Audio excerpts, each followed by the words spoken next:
আসসালামু আলাইকুম প্রিয় দর্শক, অন্য মঞ্চের আলাপচারিতায় আপনাদের সকলকে আমন্ত্রণ জানাচ্ছি।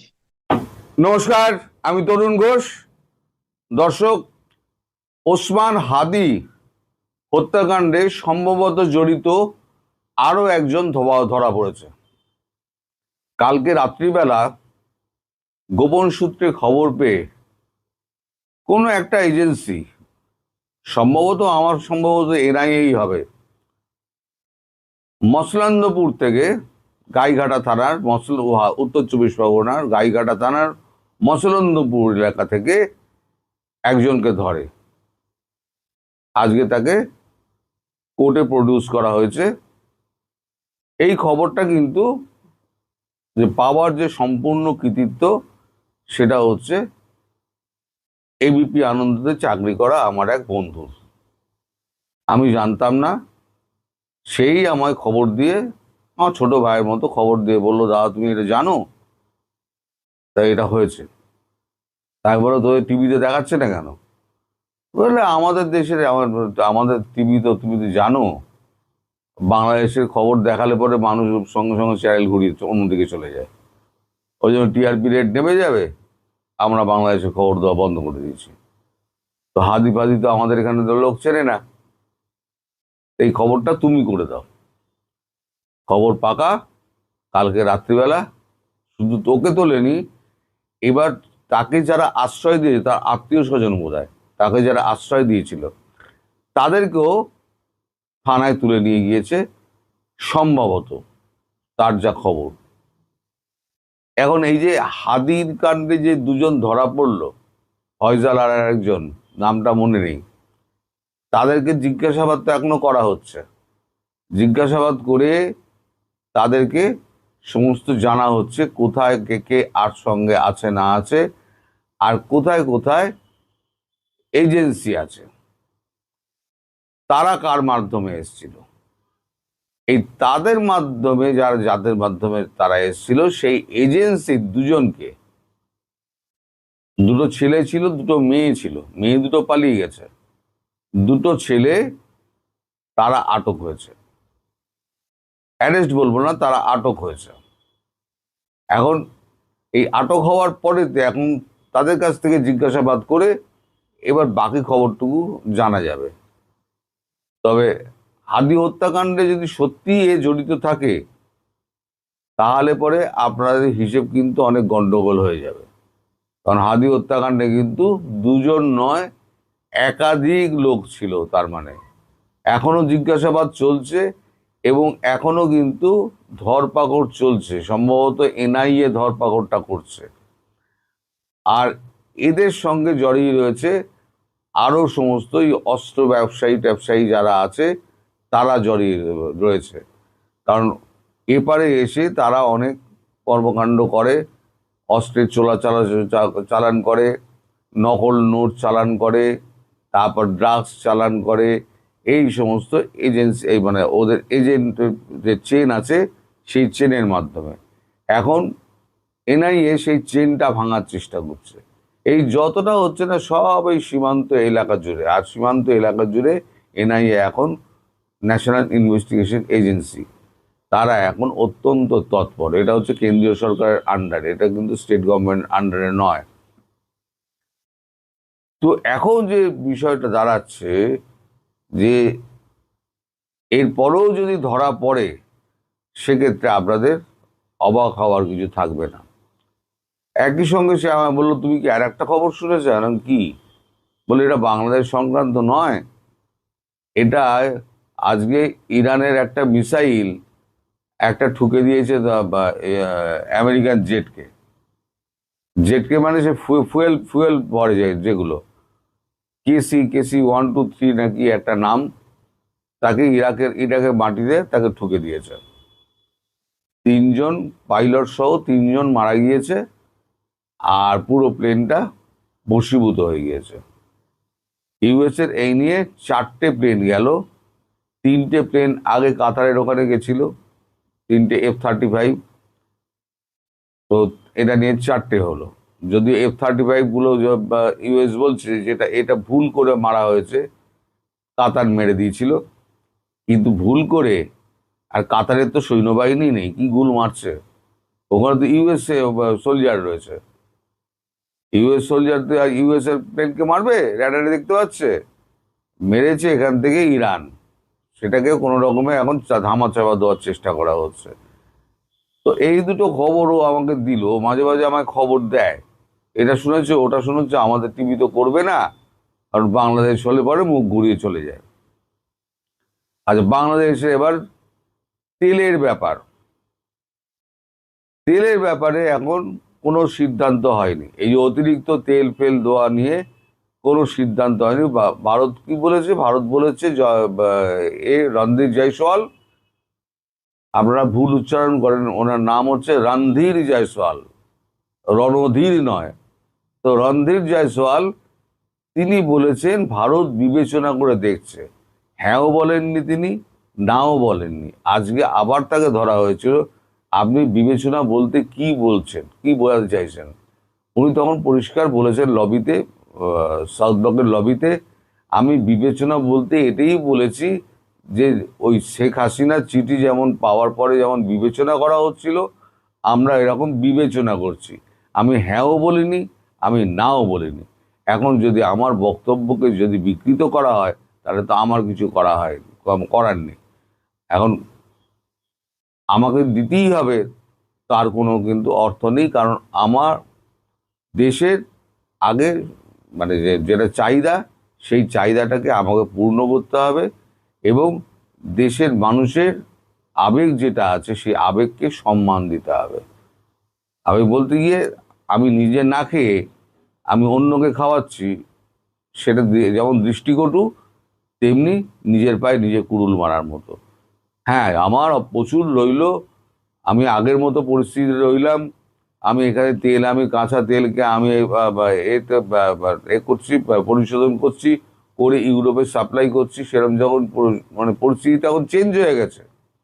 এখন রাশিয়া থেকে শুধু তেল আসছে, বাকি জায়গা থেকে তেল আসছে না। রাশিয়া থেকে যেটুকু তেল আসছে সেটুকু দিয়ে, এবং আমাদের যা আছে তেল সেটা দিয়ে আমাদের চলে যাবে।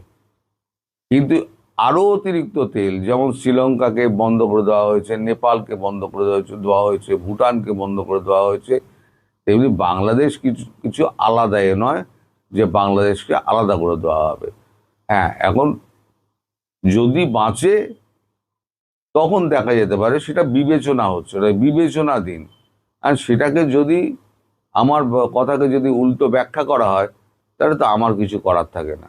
অর্থাৎ এখনো পর্যন্ত যেটা বোঝা যাচ্ছে যে বাংলাদেশে তেল সরবরাহ নিয়ে, ডিজেল বা পেট্রোল সরবরাহ নিয়ে অতিরিক্ত যেটা চাওয়া হয়েছে, সেটা নিয়ে এখনো পর্যন্ত কোনো সিদ্ধান্ত হয়নি। আমি এটা বলছি না যে দেওয়া হবে না, আমি এটা কখনো বলছি না। যদি উদ্বৃত্ত থাকে, তাহলে হয়তো পার্শ্ববর্তী রাষ্ট্র হিসেবে তাকে হয়তো দিলেও দিতে পারে, যেমন শ্রীলঙ্কাকেও দেবে, নেপালকেও দেবে কিছু, ভুটানকেও দেবে কিছু, বাংলাদেশকেও দেবে কিছু, যেহেতু পার্শ্ববর্তী রাষ্ট্র। তবে বাংলাদেশকে দেওয়ার ব্যাপারে আমার তীব্র আপত্তি রয়েছে, কারণ বাংলাদেশকে দেয় বলে আমার কমেন্টে দেখবেন আমাকে গালাগালি করে। আরে আমি তো সরকার না, আমাকে গালাগালি করে কি হবে? আরো তেল দিন, আরো এ দিন, আরো মানে যা ইচ্ছে তাই আমার কমেন্টে লিখে দেন। আপনারা দয়া করে আমার কমেন্টে এগুলো লিখবেন না, কারণ আমি কিন্তু সরকার না। আমাকে গালাগালি করে বেকার আপনারা কি করবেন? আপনারা শুধু শুধু আপনাদের কষ্ট করে আপনাদের ছোট ছোট করে টাইপ করতে হয়, মানে আমি ওগুলো ফিরেও দেখি না, আর কেউ দেখবেও না। আপনাদের আবেগে কেউ দাম দেবে না। পৃথিবী আবেগে চলে না, পৃথিবী চলে কঠিন বাস্তবের ওপরে।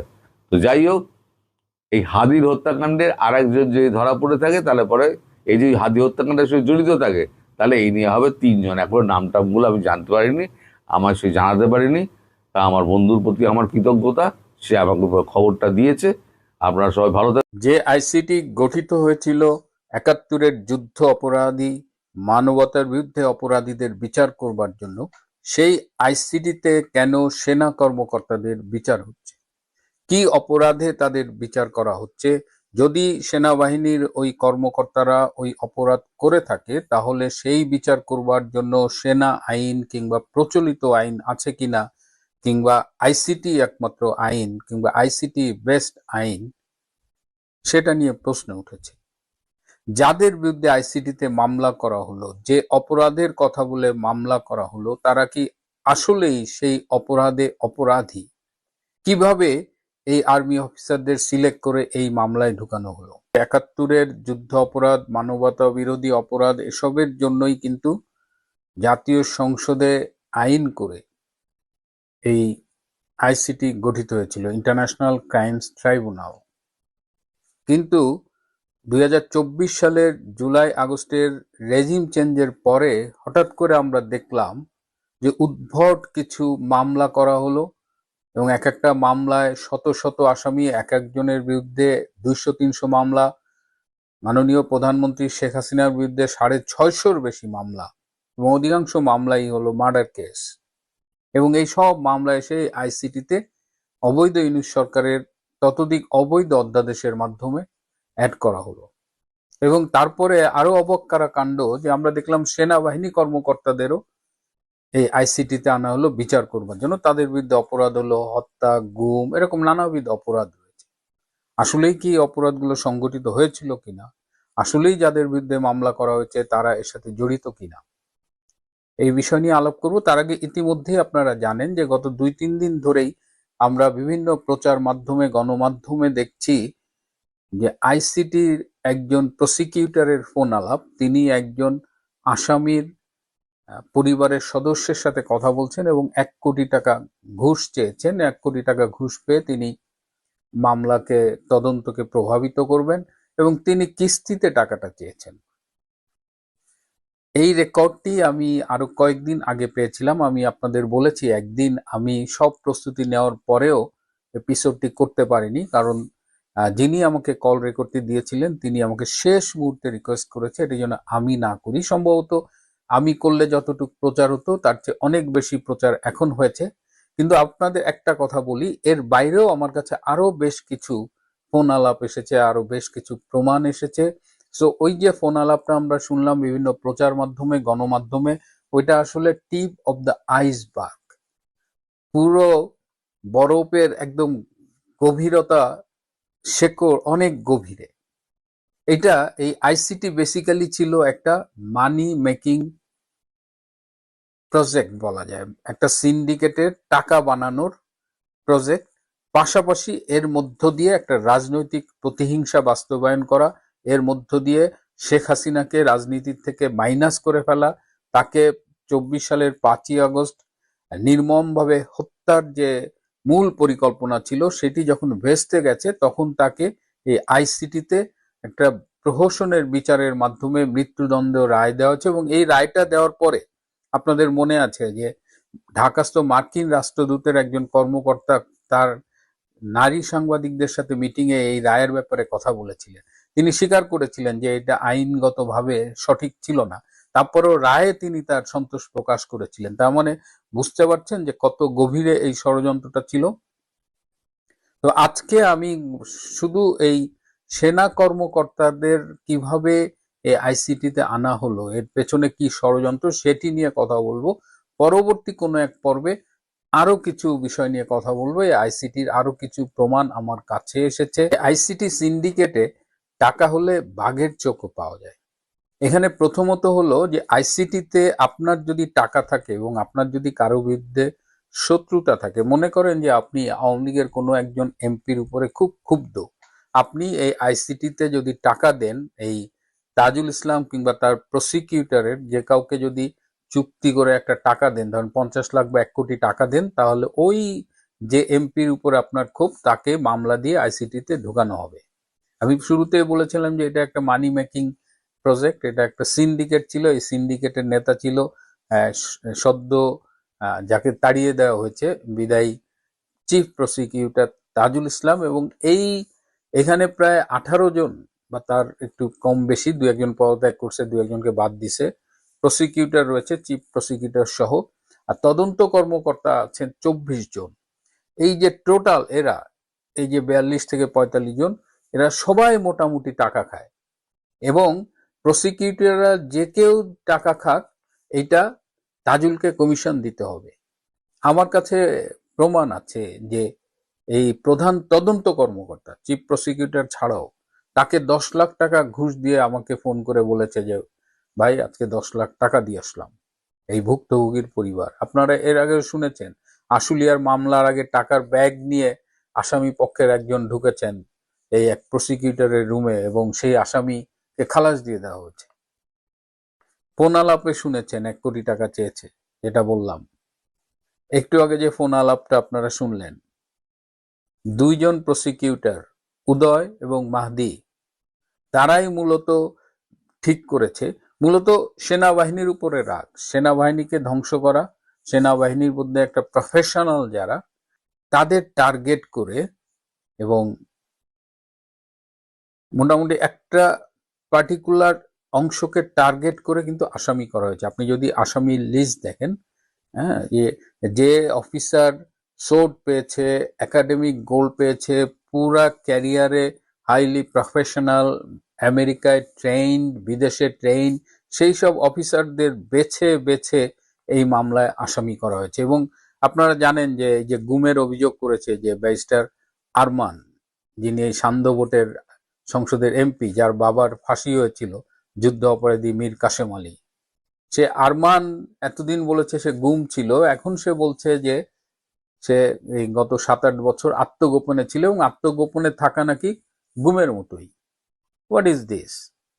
এবং এই যে দেখলেন যে নিরপরাধ আর্মি অফিসারদের এই মামলায় ফাঁসানো হয়েছে। এই ষড়যন্ত্রের সাথে দেশি বিদেশি শক্তি ছিল। এই ষড়যন্ত্রের সাথে প্রথম আলো ডেইলি স্টার গ্রুপ জড়িত ছিল। ডেইলি স্টার দেখেন যে রামপুরার সেখানে মব কন্ট্রোল করার জন্য কিছু আর্মি অফিসারকে, যারা বিজিবিতে ডেপুটেড, তাদের নিয়ে যাওয়া হয়েছিল, অন্য জায়গা থেকে আনা হয়েছিল এবং তাদের বিভিন্ন কার্যকলাপের সাথে কম্পিউটারে সাইমুলেশন করেছে। তারা দেখিয়েছে সাইমুলেট করে যে এই যে অমুক অফিসার এই গুলি করছে, এই গুলি যে অমুককে করেছে, মানে পুরা গ্রাফিক প্রেজেন্টেশন। অথচ এই গ্রাফিক প্রেজেন্টেশন, এই সাইমুলেশন, এটা যখন যারা করে, যিনি করেন, এটা অ্যাবসলিউটলি তার উপরে ডিপেন্ড করে তিনি কি ডেটা ইনপুট দিচ্ছেন, কি ফিট করাচ্ছেন, তার উপরে আউটপুট চলে আসে। যেখানে বিটিভি ভবন আক্রান্ত হচ্ছে, সব পোড়ায় দিচ্ছে, সেখানে রাষ্ট্রীয় আইন শৃঙ্খলা বাহিনীর সদস্যদের দায়িত্ব কি? এই রাষ্ট্রীয় স্থাপনা প্রোটেকশনের দায়িত্ব আছে, সেখানে ম্যাজিস্ট্রেট আছে, সেখানে অনেকভাবে কাজ আছে। সবকিছুকে উপেক্ষা করে একদম টার্গেটেড ওয়েতে আর্মি অফিসারদের এখানে নিয়ে আসা হয়েছে। এই যে টাকা দিলে মামলা করা যায়, টাকা দিলে তদন্তকে প্রভাবিত করা যায়, টাকা দিলে আপনি মামলা থেকে খালাস পাবেন, এসব করেছে এই তাজুল ইসলামের নেতৃত্বে এই প্রসিকিউটররা এবং তদন্ত কর্মকর্তারা। আজকে তাজুল ইসলাম কোথায়? খবর পেলাম, যখন আপনাদের সামনে কথা বলছি, সে নাকি পালিয়েছে সৌদি আরবে। তো সত্য মিথ্যা জানি না, কিন্তু তাকে যেহেতু দেখা যাচ্ছে না এবং আমাকে যিনি বলেছে তিনি সাধারণত প্রমাণ ছাড়া কথা বলেন না। কয়েকজন প্রসিকিউটরের নাম আমি পেয়েছি যারা এই অবৈধ অন্যায় দুর্নীতিতে জড়িত। তারা হলেন আব্দুল্লাহ আল নোমান, তারেক আব্দুল্লাহ, মোহাম্মদ সাইমুম রেজা তালুকদার, যিনি সম্প্রতি পদত্যাগ করেছেন, যার কল রেকর্ড ফাঁস হয়েছে, সুলতান মাহমুদ, উদয় তাসমির এবং আব্দুস সাত্তার পালোয়ান। এরা হলো মানে এই পার্টি ধরা, টাকা পয়সা নেগোশিয়েট করা, তাজুলের সাথে বসা, এগুলো এরা নেতৃত্ব দিয়েছে আর কি। যেহেতু আইসিটি নিয়ে বিতর্ক হয়েছে, যেহেতু যে অধ্যাদেশ বলে এটি করা হয়েছে সেটি বৈধ নয়, সুতরাং বর্তমান সরকারের একটা দায়িত্ব হবে যে এই অধ্যাদেশটাকে সংসদে যেন পাশ না করানো হয়। এই মামলা, এগুলো পুনর্তদন্ত করা হোক, পুনর্বিবেচনা করা হোক। এইগুলো আইসিটির কেস না, এগুলো অধিকাংশ মামলাই আসলে ফলস। সো ওভারঅল একটা রিভিউ করা হোক, রিভিউ করে ব্যবস্থা নেওয়া হোক। এটি অনেক আইনজীবীর কথা, এটা আমার আপনার কথা না, এটা আইনজীবীরাই বলছেন যে আইনের স্বার্থে, আইনি শাসনের স্বার্থে এই যে আইসিটিতে যে মামলাগুলো করা হয়েছে, যে বিচারের নামে প্রহসন চলছে, ইভেন শেখ হাসিনাকে যে মৃত্যুদণ্ড দেওয়া হচ্ছে বা আরো কয়েকজনকে মৃত্যুদণ্ড দেওয়া হচ্ছে বিভিন্ন মামলায়, এগুলো প্রত্যেকটাই প্রহসনমূলক, এগুলো প্রত্যেকটারই পুনর্বিবেচনা হওয়া উচিত এবং আইনের স্বার্থে এটা করা উচিত। এবং এই যে সেনাবাহিনীর নিরপরাধ অফিসারদের যে আইসিটিতে নিয়ে হয়রানি করা হচ্ছে, বিচারের মুখোমুখি করা হচ্ছে, এটা অবিলম্বে বন্ধ করা উচিত। তাদের স্ব স্ব বাহিনীতে, স্ব স্ব কাজে অবিলম্বে ফিরিয়ে নেওয়া উচিত। এদের অনেককে আমি ব্যক্তিগতভাবে চিনি, তাদের ক্যারিয়ারটা এত এত ভালো, এত এক্সিলেন্ট ক্যারিয়ার এবং একদম প্রফেশনাল অফিসার, এদের আজকে এইসব প্রহসনের মাধ্যমে এই বিপর্যয়ের মুখে দাঁড় করানো হচ্ছে। এটি কারো জন্যই ভালো না, না দেশের জন্য, না জাতির জন্য, না সেনাবাহিনীর জন্য। এই সমস্ত ষড়যন্ত্রের সাথে যুদ্ধ অপরাধী গোলাম আজমের ছেলে আজমিও জড়িত। অনেকে বলেন জেনারেল ওয়াকার খানও নাকি জড়িত। যাই হোক, আমরা এই অবস্থার একটা সুষ্ঠু তদন্ত চাই। এই নিরপরাধ আর্মি অফিসারদের বিরুদ্ধে যে অন্যায় করা হচ্ছে সেটি অবিলম্বে বন্ধ করা হোক, তাদের স্ব কর্মক্ষেত্রে ফিরে যাবার সুযোগ দেওয়া হোক। আসসালামু আলাইকুম। প্রতিহিংসার রাজনীতি কত ভয়ঙ্কর হয় এটা আওয়ামী লীগ সবচেয়ে বেশি দেখেছে বোধহয়। আমি একটু উল্টা দিক থেকে বলি, উল্টা দিক থেকে বলতে বলছে যে এরকম যে 5 আগস্টে আমরা যদি ধরেও নেই যে এটা টোটালি একটা মেটিকুলাস ডিজাইন, 5 আগস্টে যা হয়েছে তার আড়ালে বেশ কিছু ভয়ঙ্কর সন্ত্রাসীর ছক ছিল, সন্ত্রাসী কর্মকাণ্ড ছিল, উদ্দেশ্যমূলকভাবে বাংলাদেশের সরকারি সম্পদ, মানে এই বাংলার জন্মের পরে সবচেয়ে সিগনিফিক্যান্ট যেই উন্নয়নের প্রতিকৃতিগুলো সেগুলোকে ধ্বংস করা হয়েছে, পুলিশদেরকে মারা হয়েছে ইচ্ছাকৃতভাবে সন্ত্রাসী কায়দায়, ডাকাতের মতন, দস্যুর মতন। তারপর সাধারণ মানুষকে হত্যা করা হয়েছে, বাইরে থেকে, দেশের বাইরে থেকে আর্মস আনা হয়েছে। এগুলো যদি আমি সত্যও ধরে নিই, একটা কথা মুদ্রার ওপিঠে আওয়ামী লীগ আমলে তার বিরোধীদের উপরে যেই অনাচার অত্যাচার করা হয়েছিল, তাদের যেভাবে দেয়ালে পিঠ ঠেকায় ফেলা হয়েছিল যে তারা চাইলেই ভোটের রাজনীতিতে আর জয়ী হতে পারবে না, কোনো পথ নেই। যতদিন শেখ হাসিনা আওয়ামী লীগ আছেন ততদিন তারা ভোটের আর কোনো পথ নাই, ভোটে তারা ক্ষমতায় আসতে পারবে না। ফলে যদি বলি যে ওই রাস্তায় একরকম জোর করে এদেরকে ঠেলে দেওয়া হয়েছে, কখনোই এটা শেষ বিন্দুতে শেষ বিচার এটা মেনে নেওয়ার মতো না। আজকে যদি আপনি পরিস্থিতি বলেন, আজকে ওই যে শিক্ষাটা হলো বাংলাদেশে, আওয়ামী লীগের শিক্ষা হলো, কিন্তু যারা বিজয়ী হলো, যারা উপকৃত হলো পরে, যারা ওই নিরীহ প্রাণগুলোকে শেষ করে দিয়ে নিজেরা ক্ষমতায় গেল, তারা কি আবার সেই আওয়ামী লীগের সেই ক্যারেক্টারটাই নিতে চাচ্ছে? কেন কি আমি বলি যে প্রশ্নটা যদি আমি এভাবে তুলি যে আজকে বঙ্গবন্ধু শেখ মুজিবুর রহমানের ভাষণ প্রচার করা যাবে না, যে এটা বাংলাদেশে আইনে নিষিদ্ধ না। আজকে আওয়ামী লীগ, ছাত্রলীগ, যুবলীগ তারা তাদের অন্যায়কারীদের দায় তাদের পুরো গোষ্ঠীর উপরে চাপিয়ে এদেরকে মিছিল মিটিং করতে দেওয়া হবে না। এদেরকে সেই আওয়ামী লীগ যেভাবে তার প্রতিপক্ষকে ঠেসে রেখেছে, এখন আবার সেভাবে ঠেসে রেখে একটা মিউচুয়াল আন্ডারস্ট্যান্ডিংয়ের পার্লামেন্ট হয়েছে, একটা ইলেকশন হয়েছে। আওয়ামী লীগ যেভাবে জাতীয় পার্টিকে নিয়ে ভাগবাটোয়ারা করে পার্লামেন্ট চালিয়েছে, সরকার চালিয়েছে, দেশ চালিয়েছে তার সমমনাদের নিয়ে, এখন আওয়ামী লীগ বিরোধী অংশ তারা তাদের সমমনাদেরকে নিয়ে দেশ চালাবে। আওয়ামী লীগ সেই একই জায়গায় গেলে সে তো তার ওই 5 আগস্টে আওয়ামী লীগ বিরোধীরা যেই রূপ নিয়েছিল, একটা সময় সুযোগ পেলে আওয়ামী লীগ কি সেই রূপ নেবে না? ঢাকা বিশ্ববিদ্যালয়ে পাভেল যেই ছেলেটাকে আপনার বঙ্গবন্ধুর ভাষণ বাজানোর পরেও তাকে ছাত্রলীগ এককালে করতে এই উসিলায় এনসিপি তার ছাত্র শক্তি যেভাবে আক্রমণ করেছে, এরপরে সেই পাভেলও হেনস্থার শিকার, তার মা মামলা তুলে নিয়েছে, তাদেরকে প্রোটেস্ট করতে গিয়ে আরও 3 জন জেলে গেছে। এই সিচুয়েশনগুলো কি সেই আগের অবস্থা আমাদের মনে করিয়ে দেয় না? দেখেন, আমরা কখনোই কোনো হঠকারী সিদ্ধান্ত নৃশংসতার পক্ষে না।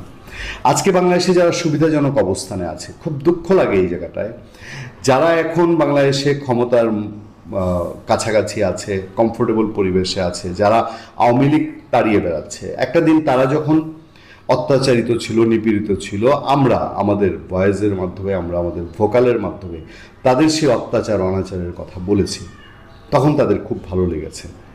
আজকে তারা যখন অত্যাচারী রূপে, তখন আবার যখন আমাদের ভয়েস, আমাদের কণ্ঠ সেই অত্যাচারের বিরুদ্ধে কথা বলে, তখন তারা আমাদেরকে অপছন্দ করে এবং এখন তাদের সেটা ভালো লাগে না। খবরটা দেখেন, ছাত্রলীগ অভিযোগ তুলে মারধরের ঘটনায় জড়িত ছাত্র শক্তি নেতার গ্রামের বাড়িতে আগুন। আমি আবারও বলছি, আমরা কখনোই প্রতিহিংসা দিয়ে প্রতিহিংসাকে মোকাবেলার পক্ষে কথা বলি না, কোনো নজির নাই। এরপরেও এই ঘটনাটা যে ঘটেছে, এই ঘটনাগুলোর মূলে কি আমরা ভেবে দেখি? এনসিপির ছাত্র সংগঠন জাতীয় ছাত্র শক্তির ঢাকা বিশ্ববিদ্যালয় শাখার সাংগঠনিক সম্পাদক মোহাম্মদ সাইফুল্লাহর গ্রামের বাড়ি ময়মনসিংহের ধুবাউড়ায় আগুন দেওয়ার ঘটনা ঘটেছে। সীমান্তবর্তী এলাকা ধুবাউড়া একসময় নেত্রকোনার সাথে সংসদীয় আসন ছিল। গত বৃহস্পতিবার দিবাগত রাত 3টার পরে এই ঘটনা ঘটে। এই ঘটনায় নিষিদ্ধ ঘোষিত সংগঠন আওয়ামী লীগের কর্মীদের বিরুদ্ধে অভিযোগ করেছে ভুক্তভোগী পরিবার। ধুবাউড়া উপজেলা বাঘবের ইউনিয়নে ডোমগাটা গ্রামের আলী হোসেনের ছেলে মোহাম্মদ সাইফুল্লাহ গ্রামের বাড়িতে মা, বাবা, বড় ভাই জয়নাল আবেদিন ও মোহাম্মদ সাইফুল্লাহর নিজের স্ত্রী ও 2 ছেলে মেয়ে বাস করতেন। আচ্ছা, ছাত্র শক্তির নেতা, তিনিও বিবাহিত। আচ্ছা, মোহাম্মদ সাইফুল্লাহ তিনি বলছেন, গতকাল রাত 3:10 দিকে আমার বাড়ির একটি রান্নাঘরে আগুন দেওয়া হয় এবং বসত ঘরে কুপিয়ে আগুন দেওয়ার চেষ্টা করা হয়, কিন্তু বসত ঘরের আগুন বড় হয়নি, নিভিয়ে ফেলা হয়। কারা বা কী কারণে আগুন দিতে পারে এই প্রশ্নে মোহাম্মদ সাইফুল্লাহ বলেন, অনেক আগে থেকেই ছাত্রলীগ আওয়ামী লীগ নানাভাবে হুমকি দিয়ে আসছে। ইদানিং হুমকি বেশি ছিল, কিন্তু এলাকায় এ কাজ কারা করেছে তা বুঝতে পারছি না। এলাকা থেকে কোনো ধরনের হুমকি ছিল না, কিন্তু গত কয়েকটি ইস্যুতে এলাকায় পলাতক আওয়ামী লীগের কয়েকজন ফেসবুক পোস্টে হুমকি দিচ্ছিল। কয়েকটি ইস্যুতে বলে না যে আমি যে ছাত্রলীগ পরিচয় পাভেলকে পিটাইছি, এই ইস্যুতে এটা আর বলে না। এই কাজটি আওয়ামী লীগ করেছে, এটা স্পষ্ট। ঘটনার পর অনবরত হোয়াটসঅ্যাপ ও মেসেঞ্জার মেসেজ দিয়ে বলছে, তোর বাড়িতে আগুন দিলাম, ভাগ্যিস তুই নাই, তোর ছেলে মেয়ে বেঁচে গেল, এই ঘটনায় আমি আইনি পদক্ষেপ নিব। তারপর ব্যাকগ্রাউন্ডটা বলা হচ্ছে যে 8 মার্চ রাতে নিষিদ্ধ সংগঠন ছাত্রলীগে জড়িত থাকার অভিযোগ তুলে ঢাকা বিশ্ববিদ্যালয়ে একজন শিক্ষার্থীকে মারধর করার অভিযোগ ওঠে। মারধরের পর তাকে শাহবাগ থানায় রেখে আসা হয় পাবেল। ওই সময় তাকে নিয়ে একটি ফেসবুক পোস্ট দেন ছাত্র শক্তির নেতা সাইফুল্লাহ। পোস্টে তিনি বলেন, ক্যাম্পাসে ছাত্রলীগ ধরেছি, শাহবাগ থানায় নিয়ে যাচ্ছি, লীগ প্রশ্নে কোনো ছাড় দেওয়া হবে না। দেখেন, মানে অপরাধী নিজে অপরাধের চিহ্ন রেখে গেল। এই পোস্ট একদিন এই সাইফুল্লাহর আদালতে কিনা সাক্ষী হয়ে দাঁড়ায়।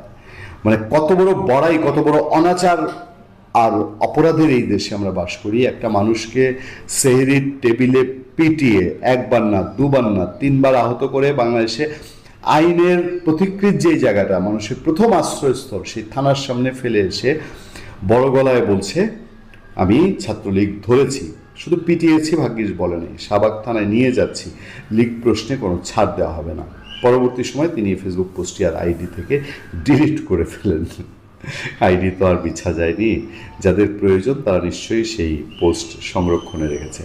এ বিষয়ে মোহাম্মদ সাইফুল্লাহ বলেন, ঢাকা বিশ্ববিদ্যালয়ের শিক্ষার্থী রাহিদ খানকে ছাত্রলীগ অভিযোগে মারধর করে পুলিশের হাতে দেওয়ার ঘটনার সঙ্গে আমার ঘটনার সম্পৃক্ততা আছে কিনা নিশ্চিত নই। ভেতরে ভেতরে কলিজা কামড়াচ্ছে। নিশ্চিত না, বেচারা ভালোই জানে নিশ্চিত না। এদিকে ছাত্র শক্তির নেতার গ্রামের বাড়িতে আগুন লাগার ঘটনায় আজ শুক্রবার সকালে জাতীয় ছাত্র শক্তি কেন্দ্রীয় কমিটির সাংগঠনিক সম্পাদক মোজাম্মেল হোসেন, বৈষম্যবিরোধী আন্দোলন জেলা শাখার সাবেক সদস্য সচিব আলী হোসেন এবং জাতীয় বিপ্লবী মঞ্চের কেন্দ্রীয় কমিটির সদস্য সচিব আল নূর মোহাম্মদ আয়ান সহ 5 সদস্যের একটি দল ঘটনাস্থলে যায়। আচ্ছা, এই যে দলগুলো, এগুলো কোত্থেকে গজাচ্ছে বলেন তো? এই যে জাতীয় বিপ্লবী মঞ্চ, এর আবার আবির্ভাব কবে থেকে ঘটলো আমি জানি না। এগুলো কি নতুন নতুন দোকান? ওই যে আওয়ামী লীগ থাকতে যেরকম শেখ নাম দিয়েই নানান সংগঠন তৈরি হতো, এরকম নতুন দোকান নাকি? ওসি সাহেব বলছেন, প্রাথমিকভাবে ছাত্রনেতার ভাই জয়নাল আবেদিনের বক্তব্য অনুযায়ী লাকড়ির একটি ঘরে আগুন লেগেছে। এছাড়া বসত ঘরের টিনের বেড়ায় 3টি কোপের দাগ দেখেছে এবং টিন কেটে গেছে। তারা নিজেরাই আগুন নিভিয়ে ফেলেন। এই ঘটনা নিয়ে আমরা তদন্ত করছি। স্লোগান দিয়ে সে ঘটনা ঘটানো হয় বলে জয়নাল দাবি করেছেন। আমরা প্রাথমিকভাবে সেই সাক্ষী পাইনি। মানে কোন স্লোগান দিয়ে কেউ ঘটনা ঘটেছে এটা ছিল। আমি বললাম স্লোগান টোগান গুরুত্বপূর্ণ না। একটা কথা বলে না, বাস্তবে যেমন কর্ম তেমন ফল। আওয়ামী লীগ যেটা পেয়েছে, এবার যদি তার চেয়ে বাড়াবাড়ি আপনারা করেন, আপনারা তো এর চেয়ে বেশিগুণ বেশি পাওয়ার কথা নাকি? আপনারা বাংলাদেশে দেখতে পেলেন সংসদ অধিবেশন হলো এবং সেখানে চুপ্পু সাহেবের যে পারফরমেন্স অসাধারণ। মানে গোলাম হওয়া যায় কতটা নিপুণভাবে, কতটা আন্তরিকতার সাথে, সেটার উদাহরণ আমাদের প্রেসিডেন্ট চুপ্পু। আমি লোভ সামলাতে পারছি না, চুপ্পু সাহেবের যে ভূমিকা দেখলাম, বাংলাদেশের মানুষের উপরে আমার আর কোনো আশা ভরসা নাই। একজন প্রেসিডেন্ট যদি এরকম নিম্ন পর্যায়ের ভৃত্য হন, গোলামি বা দালালি, তাও তো একটা ক্লাস থাকবে। এইভাবে মানে আপনি শুরু থেকে বলে আসছিলেন চুপ্পুর কথা, আমার অনেক আওয়ামী লীগের বন্ধুরা বলছিলেন যে না উনি বিপদে পড়ে এটা করেছেন, ঠেকায় পড়ে, পরিবারের চাপে, বাধ্য হয়ে, মিলিটারির চাপে, অনেক কথাবার্তা। আমরা ছোটবেলায় এগুলো দেখতাম, ওই যে টিন এজ পার করে করে যখন কলেজে মানে যখন বন্ধুকে কাঁদতে দেখতাম যে কি হয়েছে বন্ধু, যে না গার্লফ্রেন্ডের তো বিয়ে হয়ে যেতেছে, কি আমার গার্লফ্রেন্ড অনেক লয়াল ছিল, আমাকে অনেক ভালোবাসতো, কিন্তু কি করবে পরিবারের চাপে বিয়ে হয়ে যাচ্ছে। তো সেই অজুহাতগুলো ছোটবেলায় খুব কাজে দিত, কিন্তু এখন না মনকে সান্ত্বনা দিতে পারছি না যে প্রেসিডেন্ট কেন